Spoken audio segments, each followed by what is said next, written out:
This episode is brought to you by The Front Porch. The Front Porch, located at 29th Street between Mission and San Jose Avenue, has been serving delicious Southern comfort food since 2006. This converted 19th century brownstone garage is loaded with the best fried chicken in San Francisco, as well as country Creole cuisine and the kindest Southern Mission hospitality. They're open 7 nights a week for dinner and for brunch on Saturdays and Sundays. Want to go south but can't make the trip? Then just head south on Valencia Street.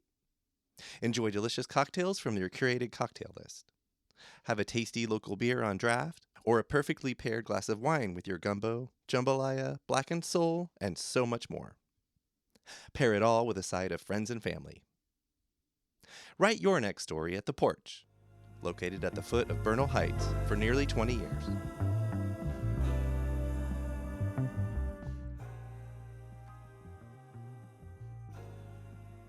It was just crazy. It was just a crazy city at the time.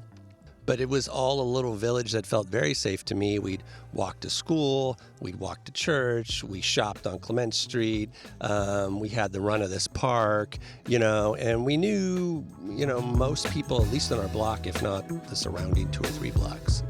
That was Woody LaBounty, President and CEO of SF Heritage. I'm Jeff, and this is Storied San Francisco, a podcast about artists, activists, and small businesses that make this city so special. In this episode, we meet Woody. His San Francisco roots go back to the gold rush, and we'll hear about how his parents met and his early childhood. Here's Woody LaBounty.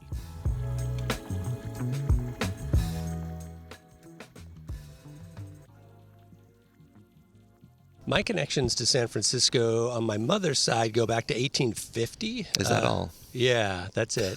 Wow. Not any farther. Although there's some possibility it could go back farther because the gentleman who came here in 1850 married a woman who we're not quite sure how or when she got here. Okay. So maybe it goes back earlier. Okay. But on my mom's side, my great-great-great-grandfather came here for the gold rush in 1850, and we even know the ship he was on and what day he came in the Golden Gate. Yeah, it was pretty cool. On my dad's side, it's far more recent. It's about 100 years later. Okay.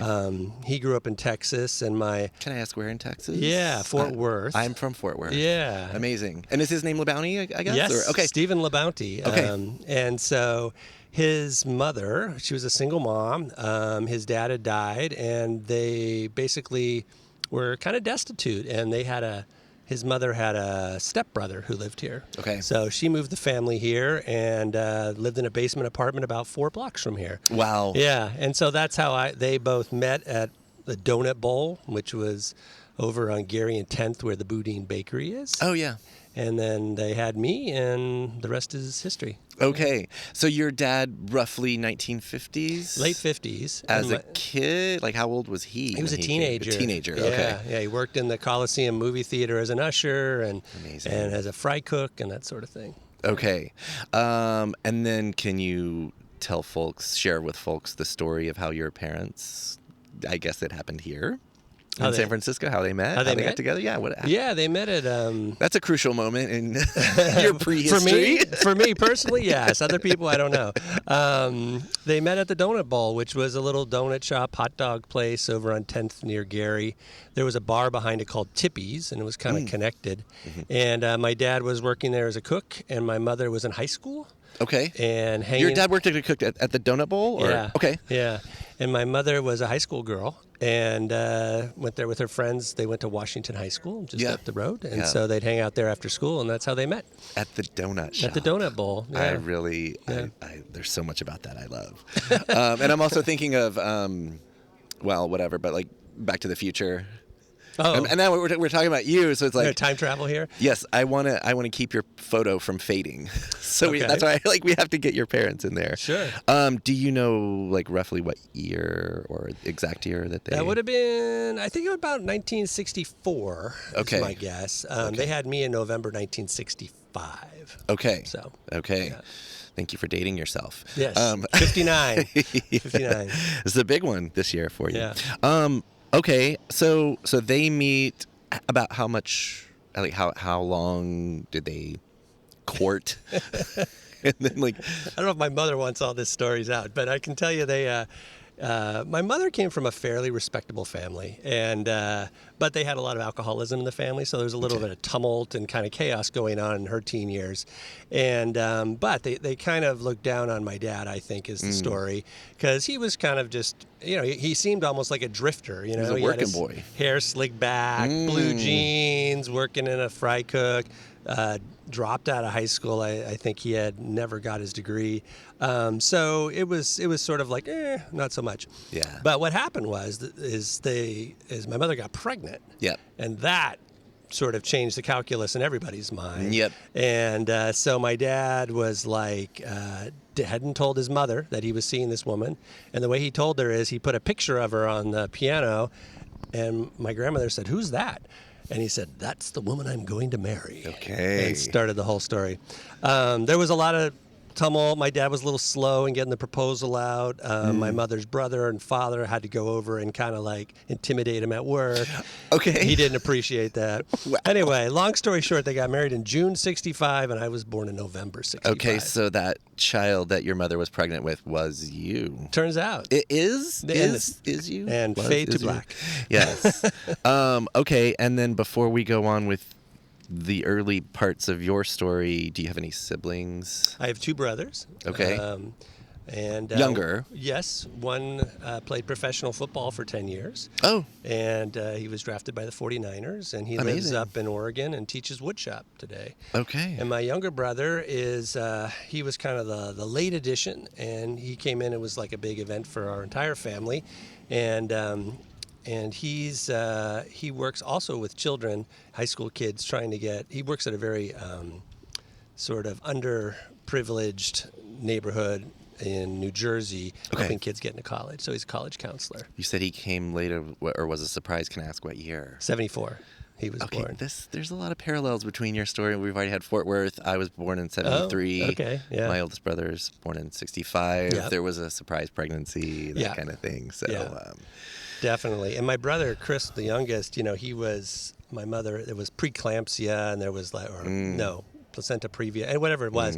It was like a big sort of crazy emergency, and blood all over the house. My dad came home from work and thought everybody had been murdered. Oh, wow. And she had to go to the neighbor and get to the hospital. So it was a big eventful moment in my life when I was like 8.5 and he was born. Yeah. And all the kids in the block, when she came back from the hospital, got on their bikes and posted themselves at corners around our block to like see when she was coming and then run back to announce the news to everybody. Oh my God. It was like a little Pony Express. So it was a big deal when he came in. Well, I mean, I'm not the first person to say like San Francisco is a collection of villages. That's very village. Oh, this was very village. We had 30-something kids on my block growing up. One block. And we played in the street, and it was just like the amount of subcultures of classes and kids just in one block. It was very diverse and interesting. And were front doors locked or not? I don't even remember. It didn't occur So probably to me. not. Yeah. Did you have a key? I didn't have a key. Yeah. I don't think I had a key till I was, probably till like later middle school. Okay. Yeah, where we were more latchkey kids. But my mom was home when I was a little kid. Right. Yeah. Right. There's no need. Somebody was always home. Yeah. No need to lock the door. No. Okay. So you were 8 or 9 or so when your youngest brother was born. Yep. Is there any? And you painted a little bit of a picture of your immediate neighborhood. Mm-hmm. Anything else in those early, let's just say grade school, before high school, for really middle school? Anything you want to share with in those years? Well, I talk about my childhood in San Francisco a lot because I don't know if it was sort of a threshold era, but it was definitely the end of one era and the start of another. People often say, people older than me are like, oh, everything was so safe and we played in the street and all this.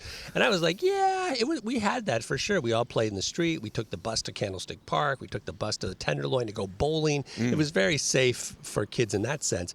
But it was also the era of Patty Hearst getting kidnapped, the zebra killings, the SLA, and then towards the later years, Jonestown and Muscatine. Zodiac. It was just crazy. It was just a crazy city at the time. But but it was all a little village that felt very safe to me. We'd walk to school, we'd walk to church, we shopped on Clement Street, we had the run of this park, and we knew, most people, at least on our block, if not the surrounding 2 or 3 blocks. So yeah, very much a little village. Yeah, and great. I mean, it wasn't, there's always problems, but when you're a kid, you're kind of like not part of the problems. You're just sort of generally a little aware of them, but you're just in your own world. And it's just where you live. It's just out what here you doing have. these things. Yeah, exactly. Which is comforting, because I think of kids today. You and I probably feel pretty stressed about the world. But what makes you think that? I hope the kids today are kind of a little unaware and just kind of living their lives. Exactly. So. Yeah, and okay, that's a whole other podcast. Yes. But so I'm guessing just from dates, you were about 11 or 12 when Star Wars came out. Oh, I remember. Do you have stories Star Wars around that? Yeah. You want to just do a podcast on Star Wars? Because I can tell you a lot about it. So the story about that for me was we used to go to movies all the time. And we had we had like 7 movie theaters in the Richmond. Name drop. Let's hear. We had the Coliseum on Clement. We had the Alexandria on Geary and 18th. We had the 4-Star and the Balboa. And then over this way, we had the Coronet and the Bridge, which I remember was starting to show foreign films. And we were like, ooh. Oh. That was a little crazy. Anyway, so we could go to all these places, and we went to all of them all the time. And we were, my friend Gabriel Gonzalez, who lived on 10th Avenue, we were watching some movie, and they had a preview for Star Wars. And I remember the preview finished, and I leaned over and I said, we should go and see that. Because I kind of thought, like, it might come and go. It might show up and be there a week and gone. So I was like, that was one of the first movies I thought we should probably, like, make it put it in our brain to go see it. And then, lines down the block at the Coronet. And it wasn't that weird to me that there was such a blockbuster, because we had Jaws in 1975. And for some reason, because of the way movies worked, Jaws was put at the Coliseum, which was a second-run theater, essentially. Okay. So it was such a big hit that we had hundreds of people in our neighborhood every night, every day, lining up to see this blockbuster, which was unusual for the Richmond district. So I knew what blockbusters were, kind of. I was familiar with them, and so Star Wars did not surprise me in that sense. Yeah. So you did see it in its first run at the Coronet. At the Coronet. All right. I'm like, I want to touch you. Are you real? I didn't know I was part of history. I was just in line going to see a movie. You're just a kid in the neighborhood you grew up in going to see a movie. It was a good age for it, too. You're, 11, 12 to see Star Wars. Yeah. Okay, well, that actually is a good, I feel like, segue for, you've mentioned schools. You haven't name-dropped any schools. Let's put you in now you're in high school. Okay. I mean, which is like, what, 14 or so? 12, 13, 14? Yeah. I was kind of young for my grade. But Sacred Heart High School, which is still there today. Now it's called Sacred Heart Cathedral. Broadway? It's different. There's a lot of Sacred Hearts. Yes. So this one is on Ellis and between Goff and Franklin, Cathedral Hill. Okay. Yeah. And at the time, it was an all-boys Catholic high school. And there were 3 all-boys Catholic high schools in the city, and that was sort of the Richmond district kind of fed into Sacred Heart. Okay, SI was one of them. St. Ignatius and Reardon was the other one, kind of near City College. Got it. And there was total hierarchy, I can tell you, okay. Which I didn't know when I went, but when I got there, it kind of became clear. SI was where the Catholic kids of boys, of lawyers and doctors and politicians, Jerry Brown went to SI, right? Sacred Heart was where the kids of cops and firemen and civil service folks went. Little more working class. What would we call working class at least? Definitely more working class. Yeah. More like I got a job with the city and I'll do that till I die, right? Right. And then Reardon was more like just these are all stereotypes, of course. Sure. There was exceptions and all over the place, but Reardon was more like, well, we hope you get through high school, and you might be a mechanic or you're very blue collar, work with your hands, and that was just the reputation. And it changed over the years, but I was I was shocked when I went to like my 30th high school reunion and saw how many of my classmates were cops. Oh, I right. was like, Here in the city? Yeah, I was like, what the hell? You guys just totally fed into the stereotype. It's the police academy default. Which I just thought was kind of a unfair stereotype at the time, but nope, Sure. totally true. Did you grow up Catholic? Yes. Okay. Yeah, I went to Star of the Sea just down the block here. Oh, yeah. Because I'm still not 100% sure whether these sort of parochial schools, at least back in the day, if you had to be Catholic to go there. So You didn't. We had, Right. like, in the Richmond, we had Russian Orthodox kids because we have a big Russian population who would often send their kids for the schooling, the education to to Star of the Sea. So we had people who weren't, but predominantly the Catholics, that's where they went. So and we had a lot of them. And then to get to your high school campus, Muni, bussing down, 31 Balboa. Yeah. Did you spend time in that area as a kid, or was it just kind of like go to school, maybe some extracurricular, and come home? In high school, did I spend time there? Yeah. Well, we went all over town. I mean, that was the other thing. Now I think about it, I look at Sacred Heart and just kind of the sort of chaos of some of the alleys and surrounding neighborhood. I'm kind of like, whoa. But we were. It wasn't great then either. I can tell you. And we were definitely running around. High school boys, I can tell you, were off the leash. Nobody picked them up after school, at least at Sacred Heart. Yeah.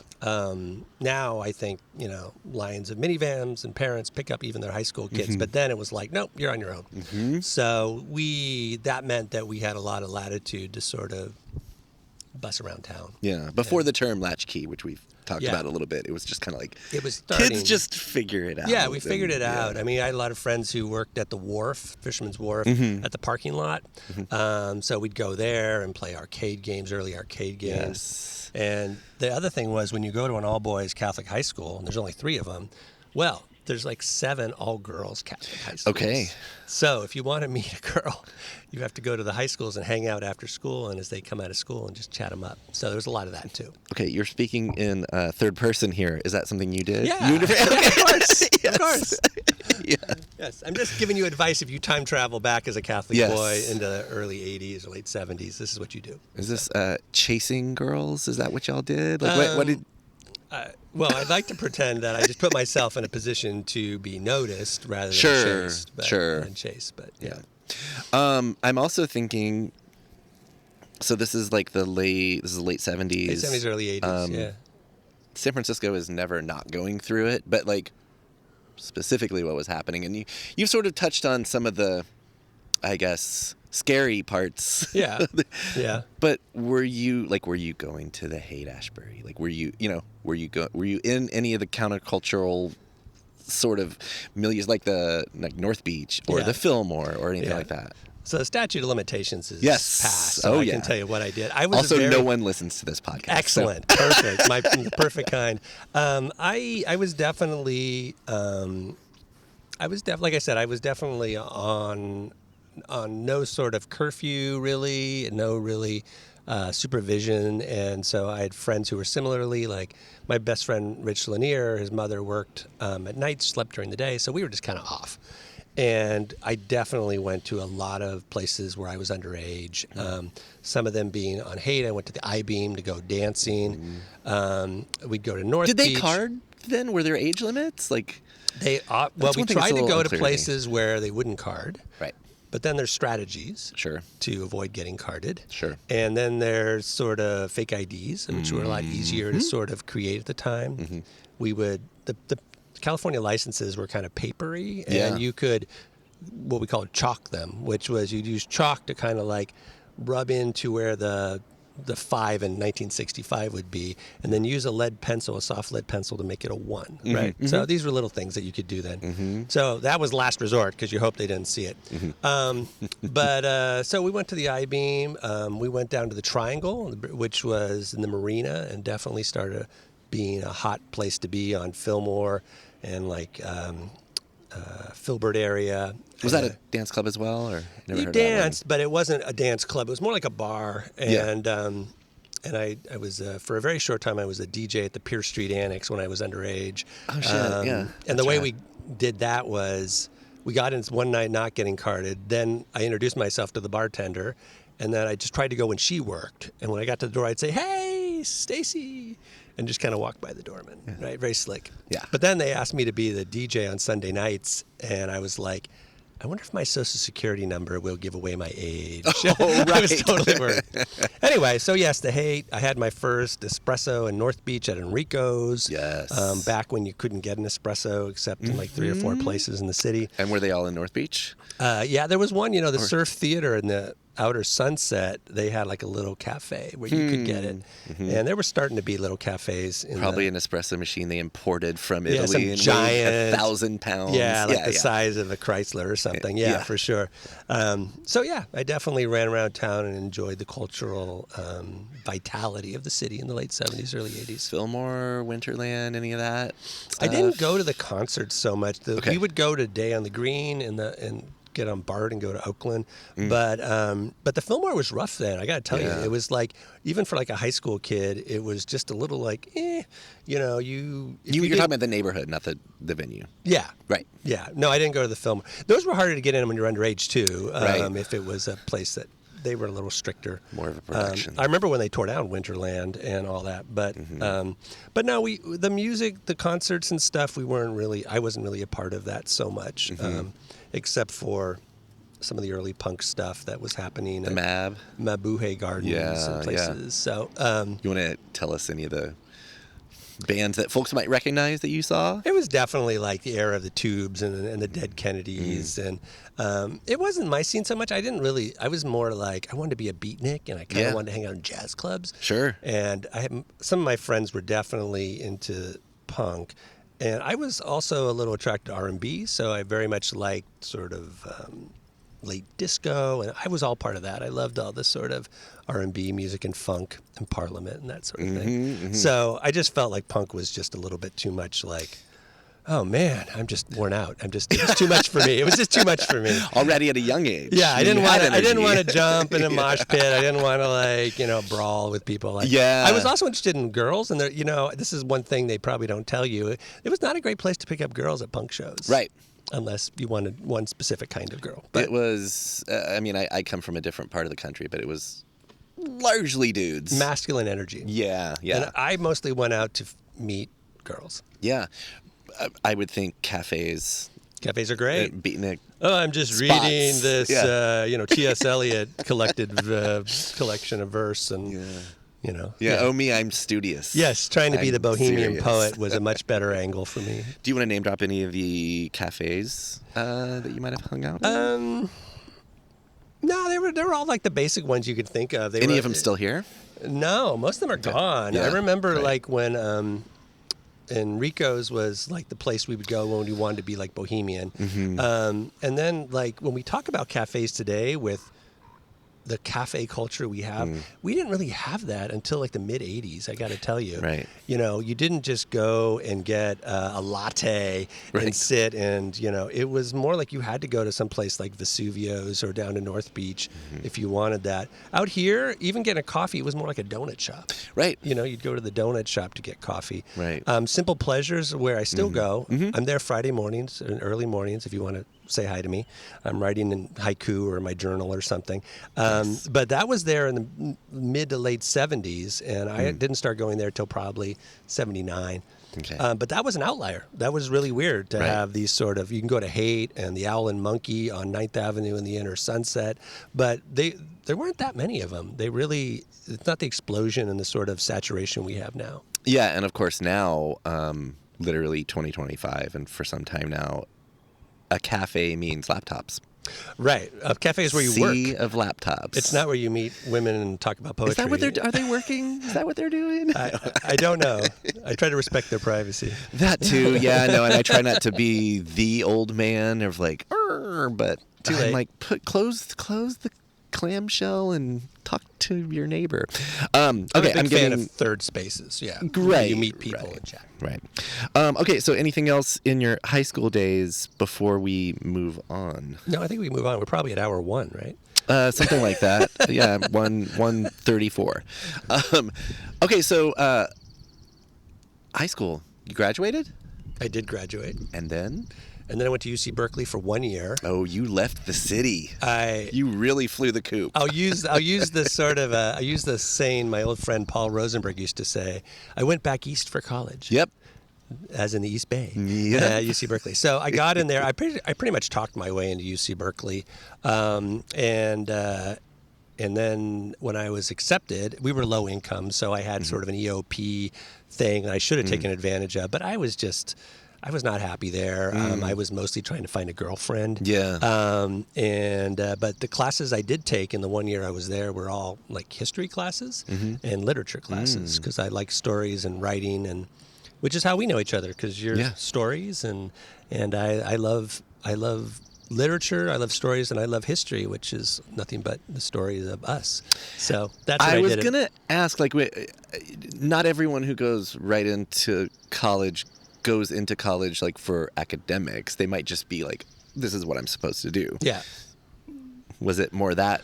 Definitely. At least that first year. It was the only year. Because definitely for me, because I came from a family that didn't have any college graduates. Okay. None. Right. And so the idea that I had good enough grades and got myself into Berkeley, and it was like I was breaking new ground. Right. And people had a lot of expectations for me. But I'd gone for 4 years at an all-boys high school, and I was like, I got to get a girlfriend. Pent up. That was really all I wanted was a girlfriend. So I tried to think, what would I do in college? And I couldn't envision any degree or any job after it. Right. And so I was not really interested in school, and it was not good for me. So I basically got kicked out for academic ineptitude after 1 year. Right. And then I was out on my own again. That was Woody LaBounty. Look for another bonus episode this Thursday. This time around, we'll talk with Ava Roy and Ann Podlosny from We Players. They'll be staging Macbeth out at Fort Point in April and May, and we'll chat about that upcoming all-female production. After that, check back next week for part 2 with Woody, which drops next Tuesday wherever you get podcasts. Music for Storied San Francisco was created, curated, and produced by Otis McDonald. Aaron Lim of Bitch Talk Podcast is our contributing producer. And the show is produced and hosted by me, Jeff Hunt. Now in the 7th season, we have more than 250 episodes available wherever you listen to podcasts. Check out the refreshed website, which I'm still working hard to repopulate with all the episodes. That's storiedsf.com. If you listen on Apple Podcasts, please rate and review the show. You can also rate us on Spotify. Find us on Instagram and Blue Sky at storiedsf. Thanks for listening. Stay safe, stay weird, stay informed, keep your eyes open, and we'll see you next time on Storied San Francisco.